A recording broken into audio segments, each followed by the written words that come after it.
है प्रथम पृष्ठ पर ही। तो भगवान ने एक मनवंतर में ग्राह से ग्रसित गजराज का उद्धार किया हरि अवतार में। कथा सिद्ध है। एक हाथी तमाम हथनियों के साथ मस्त मत वाला घूमता फिरता था।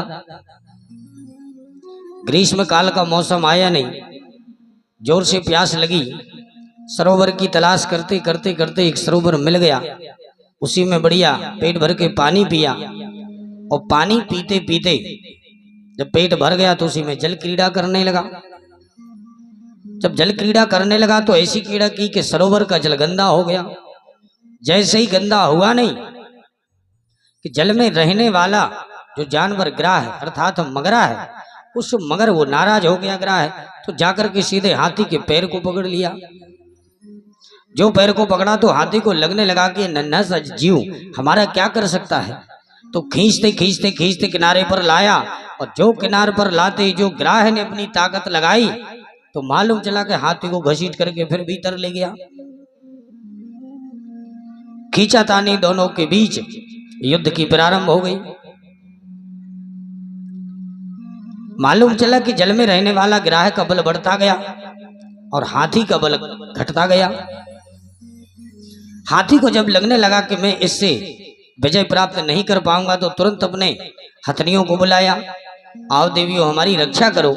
समस्त हथनियों ने आकर के सूंड में सूंड फंसा करके जो किनारे तक लाई तो ग्राह भी इतना जबरदस्त निकला कि उसने जो जोर से ताकत लगाई कि वो बाहर ना जाते हुए वो भीतर ही घिसता चला गया।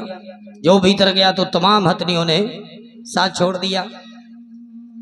जैसे ही साथ छोटा तो इसको बड़ी गिलानी हुई कि राम राम राम, इतने बड़े परिवार के साथ में कितना मस्त घूमता था, लेकिन आज जब मुझ पर संकट आया तो मेरे परिवार वालों ने ही मुझे छोड़ दिया। अब तो सब हथनियां जंगल की ओर जाने लगी। जैसे ही वो जाने लगी हाथी ने कहा देवियों कहाँ जा रही हो। हथनियों ने कहा स्वामी अब यहाँ कब तक खड़े रहें, आखिर छोटे छोटे बच्चे हैं, इनको भूख भी लगी है। या तो स्वामी बाहर आ जाओ या फिर भीतर ही चली जाओ। हाथी को बड़ी गिलानी हुई राम राम राम। प्रीतम जान लियो मन माही, अपने ही सुख से जग बांध्यो, को काऊ को नाही। सुख में आन रहत मिल बैठे, रहत चहूं दिसी घेरे। सुख में सबई आकर के हमारे पास बैठ जाते हैं। सुख में आन सबई मिल बैठत, रहत चहूं दिसी घेरे। पर विपत पड़ी सब ही संग छाणत, को न आवत नेरे। कोई साथ में नहीं, हमारा कोई साथ नहीं देता, कोई पास में नहीं आता, कोई हमारे पास बैठना पसंद नहीं करता। जब उसको बड़ी गिलानी हुई तो उसने आर्त होकर के और सभी से उसने मन हटा करके माधव को पुकारा। ओम नमो भगवते तस्मै यति ये तच्चिदात्मकं पुरुषाया विबीजाय परेशाया विधीमहि। अष्टम स्कंद के तृतीय अध्याय में गजेंद्र मोक्ष स्तुति, जो गजेंद्र ने भगवान की स्तुति गाई। कितना भी बड़ा संकट हो गजेंद्र मोक्ष का पाठ करो तो भगवान उस संकट से हमें तत्क्षण उबार देते हैं। अब यहां पर गजराज स्तुति तो कर रहा है पर नाम किसी का लेता ही नहीं। स्वर्ग से समस्त देवता आकाश मंडल में मंडराने लगे। अब मंडरा तो रहे हैं पर कोई आने के लिए तैयार नहीं। सब सोच रहे हैं हमारा नाम लेवे तो हम जावे, हमारा नाम लेवे तो हम जावे, पर नाम किसी का लेता ही नहीं।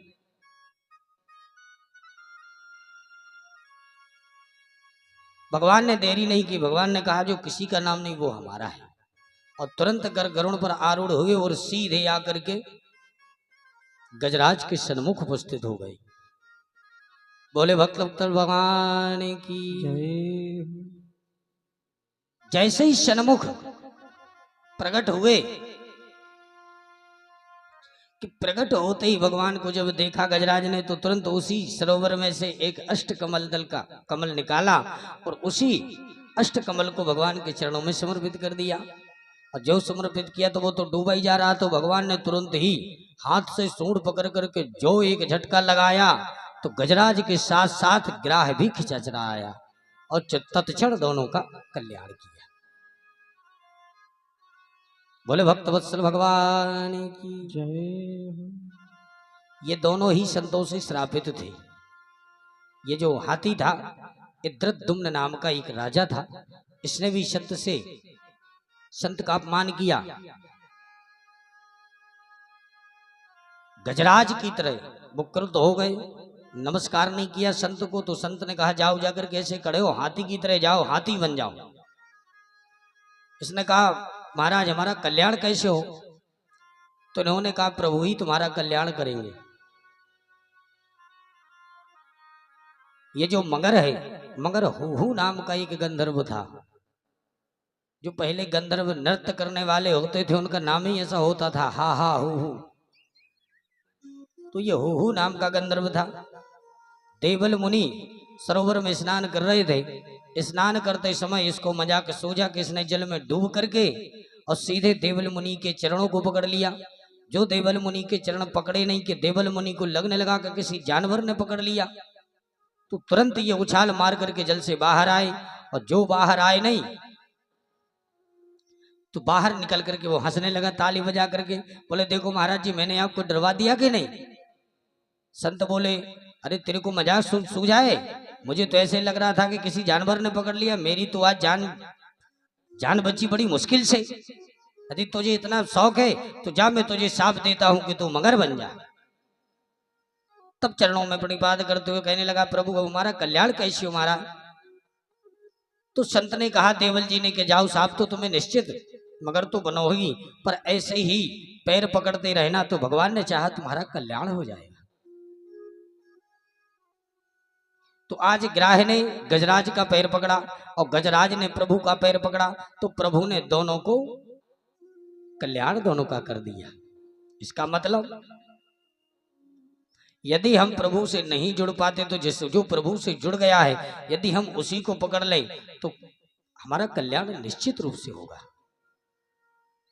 करंट की तरह, जैसे बिजली का करंट यदि किसी को लग जाए तो तुम्हें तार पकड़ने की आवश्यकता नहीं है, जिसको करंट लग गया उसी को पकड़ लो तो उतना ही झटका तुम्हें लगेगा।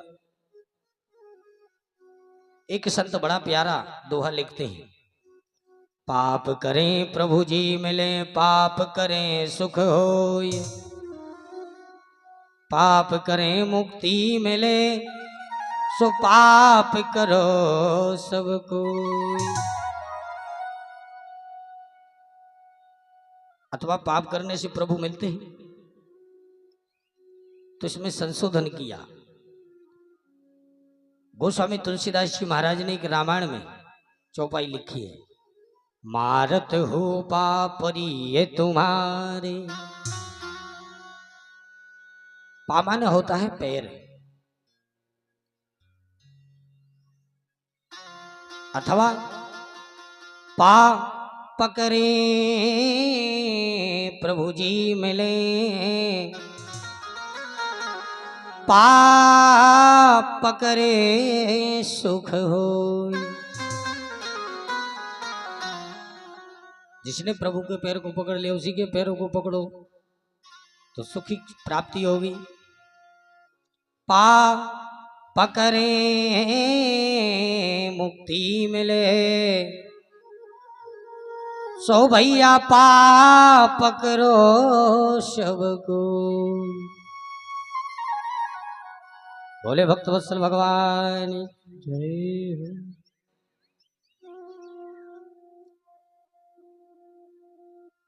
आज भगवान ने इन दोनों का कल्याण किया। एक मनवंतर में भगवान ने समुद्र मंथन करा के देवताओं को अमृत पान कराया। एक बार दुर्वासा मुनि भगवान के वैकुंठनाथ के दर्शन करने जा रहे थे।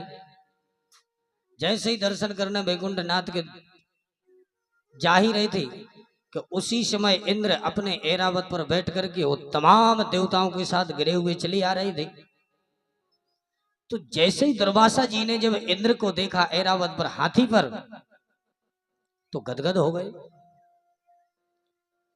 आज उसी भगवान से मिलकर के दुर्वासा जी आए तो भगवान ने अपने गले की माला दुर्वासा जी के गले में डाल दी। आज वही दुर्वासा जी ने अपने गले की माला, इंद्र इतने अच्छे लग रहे थे कि दुर्वासा जी ने वही माला इंद्र के गले में डाल दी। जब इंद्र के गले में डाली तो उस समय इंद्र को दुर्वासा जी का व्यवहार अच्छा नहीं लगा।